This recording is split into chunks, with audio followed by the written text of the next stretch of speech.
नमस्कार, वास्तु लिविंग में आप सभी दर्शकों का बहुत बहुत स्वागत। मैं हूं विकास नांगिया।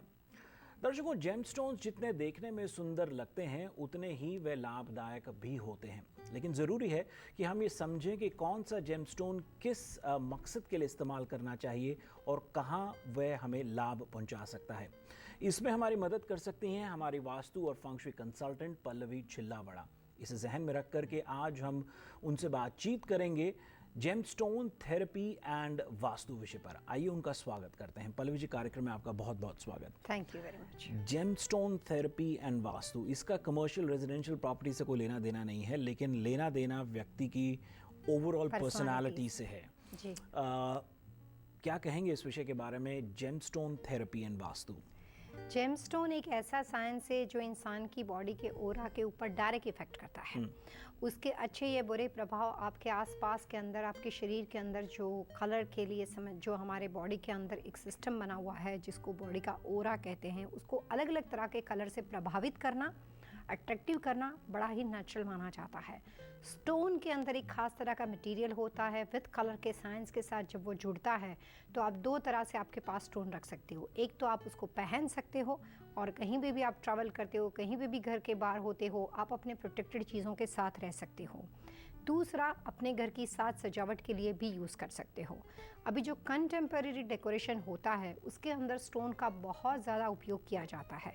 यहाँ पे एरिज़ोना में, कैलिफोर्निया में काफ़ी अलग अलग लोकेशन है जिसके अंदर काफ़ी बड़े बड़े एग्जीबिशंस या बहुत सालों से इस तरह की व्यवस्था की गई है कि जिसमें हज़ारों लोग कहाँ कहाँ से आके वो अलग अलग तरह के स्टोन का डिस्प्ले करते हैं।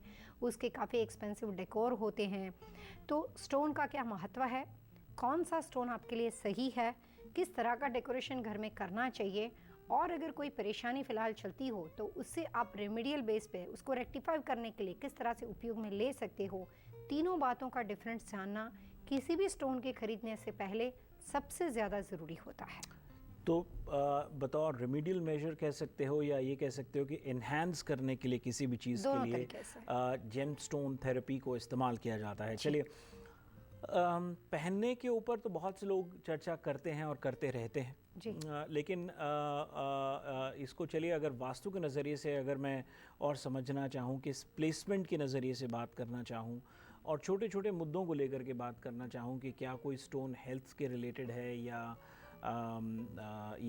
वेल्थ के लिए है, प्रोस्पेरिटी के लिए है, यहाँ ये समझना ज़रूरी है कि बहुत से जो एस्ट्रोलॉजर्स होते हैं वो जेमस्टोन को अधिकांश लोगों की राशि से जोड़ करके सजेस्ट करते हैं कि आप ये जेमस्टोन पहनिए जी। बतौर वास्तु कंसल्टेंट क्या आप भी उस तरह से ही सजेस्ट करते हैं क्या? बिल्कुल सही बात है आपकी, क्योंकि स्टोन जो होता है वो अलग अलग प्लेनेट के साथ जुड़ा है। उसके जो कलर्स होते हैं वो हर प्लेनेट के निशाने के साथ माना जाता है। जैसे अगर हम मर्क्यूरी की बात करते हैं तो मर्क्यूरी जो है वो उसका सिंबल है ग्रीन कलर का, तो ग्रीन कलर से आप उसकी एनर्जी को बढ़ा सकते हो। अगर एस्ट्रोलॉजिकल एडवाइस में आप जाते हो तो एम्ब्रल के साथ उसका सीधा रिलेशनशिप होता है। अगर ज़ोडिएक साइन के साथ जाते हो तो वर्गो राशि के साथ जुड़े हुए लोगों के लिए ये स्टोन बहुत ही उसका बैलेंस और उसके एलिमेंट के साथ कनेक्टेड स्टोन माना जाता है।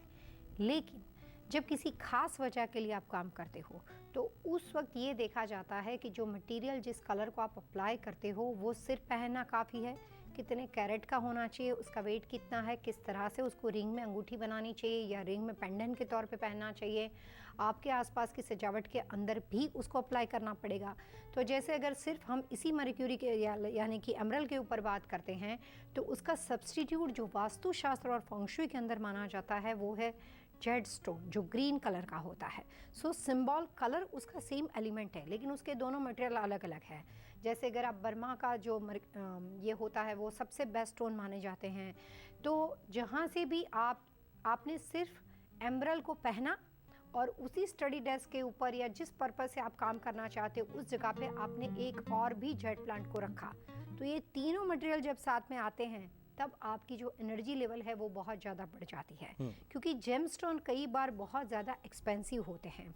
सिमिलर वास्तु के स्टोन इतने ज़्यादा एक्सपेंसिव नहीं होते हैं, लेकिन कलर इफेक्ट है, कलर साइंस है और कलर थेरेपी जब स्टोन के साथ मिलती है तो वो आपको सीधी एनर्जी प्रोवाइड कर सकती है और आपके किसी भी काम के लिए काफ़ी शुभ साबित हो सकती है। वर्गो राशि वालों को तो आपने खुश कर दिया ये बता के कि एमरल्ड उनके लिए अच्छा स्टोन है, जी। लेकिन बाकी जो 11 राशि के लोग हैं वो निराश ना हो जाएं। तो मैं आपसे निवेदन करूंगा, एक एक करके आप हमें बताते जाएं कि कौन सी राशि के लिए कौन सा स्टोन उपयुक्त है, और फिर वास्तु में उसके लिए जैसा आपने कहा कि एक ऑल्टरनेटिव, मैं कहूँगा मेरे लिए तो वो बूस्टिंग कलर है, बूस्टर कलर की तरह काम करेगा। जी। वो क्या स्टोन है, उस पर थोड़ी रोशनी डालिए। जैसे किसी भी एक सब्जेक्ट के अंदर समझ के उसकी प्रैक्टिस करने वाले लोग अपने अपने तरीके से और अपने एक्सपीरियंस से करते हैं। आम तौर पे अगर 100 में से आप 90 किसी भी एस्ट्रोलॉजर को पूछोगे तो वर्गो के लिए आपको एमरल्ड की सजेशन दी जाएगी, लेकिन उसमें से आपको 1% लोग ये बोलेंगे कि इसको नहीं पहनना चाहिए, क्योंकि वो ऑलरेडी आपका एलिमेंट है, इट्स ऑलरेडी पावरफुल। जो आपका अपना एलिमेंट है उसको बढ़ा के नहीं की आपको ज़रूरत नहीं, क्योंकि वो तो आपके पास ऑलरेडी है, तो वो क्रेडिट आपको ऑलरेडी ईश्वर की ओर से गॉड गिफ्ट मिला हुआ है। उसको बढ़ाने के लिए आपको सपोर्टिंग एलिमेंट को बढ़ाना चाहिए। स्टोन के साइंस में लोग ज़्यादातर मिसगाइड होते हैं, एस्ट्रोलॉजी के एडवाइस से लोगों को गलत इन्फॉर्मेशन मिलती है। उसकी सिर्फ 2 वजह है। पहली बात यह है कि जैसे आपने कहा कि सारी राशि के लोगों के बारे में बता दिया जाए कि सैटर्न का कलर ब्लैक माना जाता है, केतु का कलर वाइट ब्लैक वो माना जाता है, कैट माना जाता है। तो अलग अलग राशि के लोगों के लिए ये सारी चीज़ें सही है, लेकिन वो तो ऑलरेडी उसका एलिमेंट है।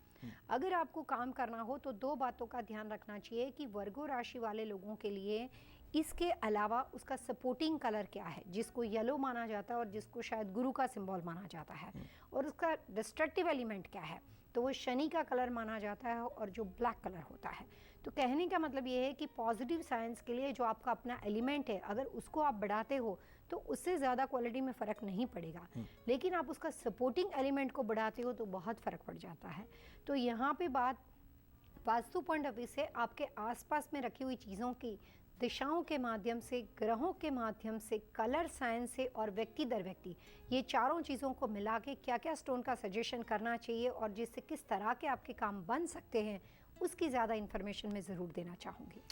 एक अलग सी उत्सुकता, एक अलग सी क्यूरोसिटी जाग गई है मुझ में पल्लवी जी से ये जानने के लिए कि राशि दर राशि कौन से लोगों के लिए क्या जेमस्टोन है, और जो पल्लवी जी ने कहा कि जो वीक स्टोन, जो आपका वीक एलिमेंट है, उसको कैसे इन्हांस करें इन स्टोन्स के साथ जो वास्तु के नज़रिए से है, उस पर बातचीत करेंगे हम, लेकिन एक छोटे से ब्रेक के बाद। जाएगा नहीं, देखते रहिए vastu living.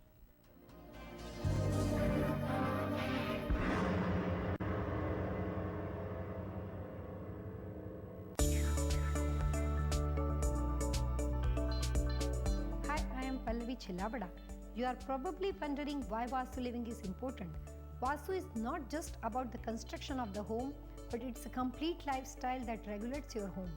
Vastu Shastra is increasingly gaining popularity for its powerful and proven results. For more information, visit pallavichilabada.com. एक राह और सही दिशा जो जिंदगी